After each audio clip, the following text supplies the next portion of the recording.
Welcome back to my channel. Thanks for joining me here today. Today I'm really excited to be partnering with Plan to Be Perfect with Courtney, and we are doing a collaboration on the top 5 things that you need to do before you start school in the fall. Now, make sure you check the description box down below because I'll be linking Courtney's top 5 that you need to do before you start school in the fall. So that way you actually get 10 tips of what you need to think about and check into before you start school. Now, I remember what it was like to be a young and new teacher and how overwhelming it is to have your first classroom and go into the classroom. You feel like you've done everything, and then there's like a sense of panic because you forgot something. So my hope is that maybe one of these will be a great tip to help you feel a little bit more successful. Now, I also know that teaching is one of those build your planes while you fly it careers, and as much as we feel put together and we know everything, we've got all the theory behind us, it's overwhelming. There's a lot to do. Decorating your classroom, getting your lessons together, organizing for a back to school night that happens really quickly after we start the school year. So there's a lot to do.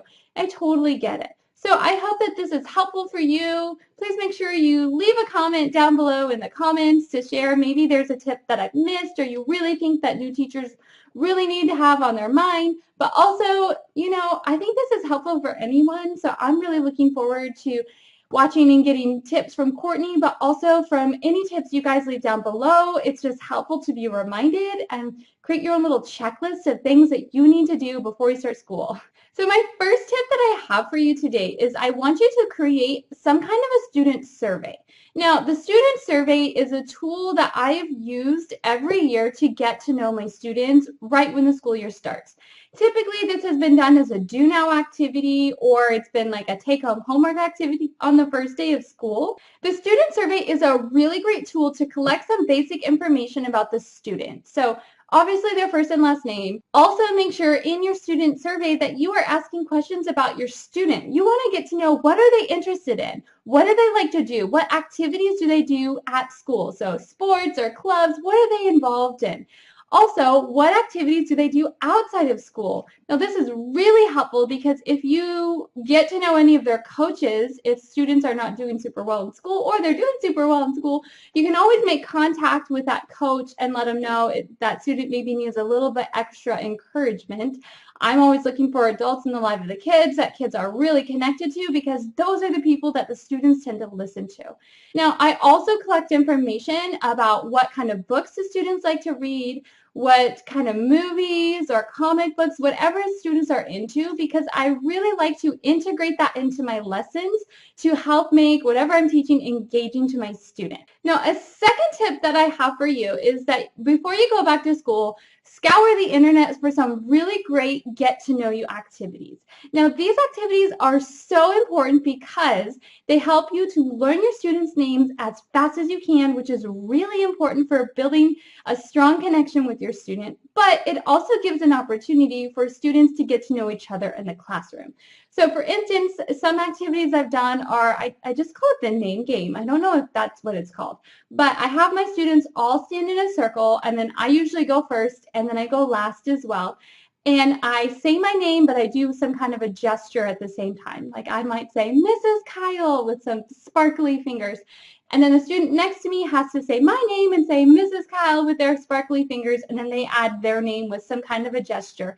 And you go around the circle. Now the last person in the circle has to try and do everybody's name, and then they say their own, and then of course I have to go around the circle. Now there's a little bit of selfishness in this because I really do this so I can get to know the kids' names, but it's a really great tool for all the students to get to know each other's names.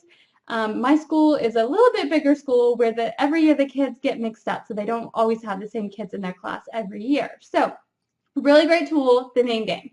Another really great activity to do the first day or the first week of school is I like my neighbor who. There's variations of this. I love my neighbor who, or the wind blows blank. So I like my neighbor who is a pretty simple game. Again, students are in a circle. You can do chairs for this one. And you have one less chair than the people in the circle, and one person stands in the middle, and they say, I like my neighbor who has black shoes. And every person who has black shoes has to get up and run and sit in a different seat. And then one person would be left in the middle, and then you can say, I like my neighbor who likes DC comic movies.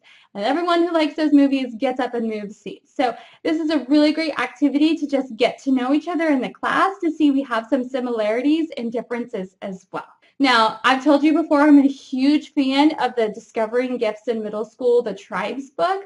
If you have that book, awesome. In the back, there's tons of get to know you activities that are really great for the first few weeks of school.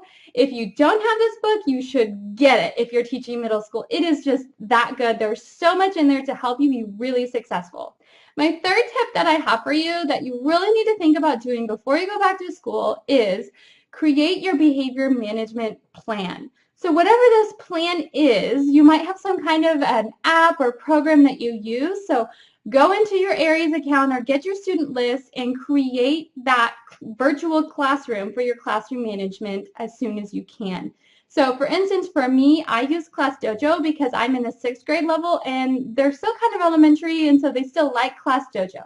I know that some colleagues in the upper levels use Class Craft, and that is a really awesome program too. It's really appealing to the upper grades.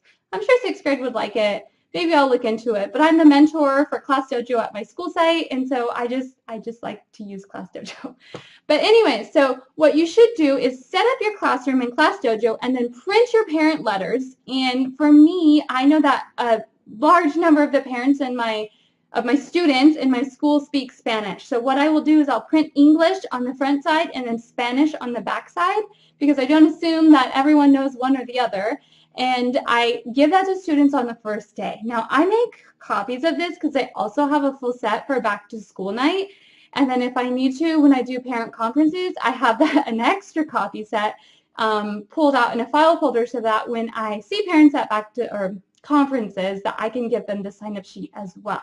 So that's really important just to have ready so you can send it back. Parents are expecting papers from you that first week of school, so just have them ready so that parents can go through and they can sign up for that and just be done. The fourth tip, is this really a tip? It's kind of a no-brainer, but just have your first week of lesson plans done. You don't want to just plan your first day. Plan your first week so that you're not so overwhelmed. So that way you can focus on the other things you need to do. The last minute meetings, behavior problems that come up, new things you need to do, or just things you remember. You might need to go shopping because you've forgotten to purchase some things. So just plan your whole first week of lessons so that you are ready to go. And I highly recommend that you dive into some content immediately. Definitely do community building, show the students that you value them and you care about them, but on the first day, do some kind of content-related activity. So I've done activities with grammar, I've done some fun activities with writing, but I just want students to know that we just are really focused on our content in this class, and we are going to be excellent readers and writers by the end of the school year.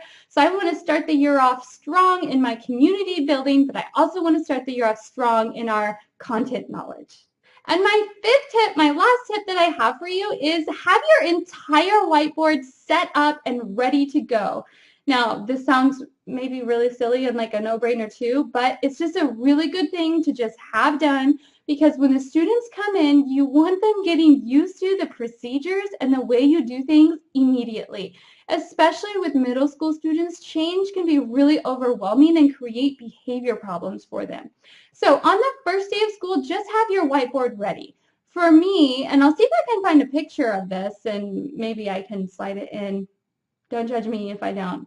But for me, I put in the top left corner of my board my MLA heading, like a sample of the MLA heading. And then I put the date in really big letters that I change every day. And then I have big white space for doing lessons. On the other side, I include my daily agenda. And then underneath the daily agenda for each class, I include the daily objective. That includes my content and then my language objective. My district does require we have those on the board. However, I've just always done them because my master teacher told me to. So he just, I guess, got me in the habit of it. And then on the further side of my board, where all students can see and access the information, I have the homework column. So first day that students come in, they see the whiteboard, the setup never changes, so the students understand the system. So the first day, I introduce them to the whiteboard where everything is. I just kind of give them a tour of the classroom and the whiteboard, and then it doesn't change. The date gets updated, the daily agenda and the language objectives and the homework assignment get updated, but everything stays in the exact same spot. So on your first day of school, for your first week of school, just have your whiteboard ready. However you're going to geographically organize it, just have it ready. Thanks so much for joining me here today. Don't forget to follow the link in the description box to go and see the other video with Plan to Be Perfect with Courtney so that you get those extra 5 tips. She's got some really great tips to share with you that I think are really going to be powerful and beneficial as well. So make sure you check that video out. Don't forget to hit subscribe so that way you don't miss any of the videos coming up. I am working through a classroom management in the middle school classroom series, so make sure you hit subscribe. You won't miss any of those videos. And also, if you haven't done this before, there's a little bell down there. If you click that little tiny bell, that'll make sure that you get all of the video updates and you don't miss any of them. Have a great day.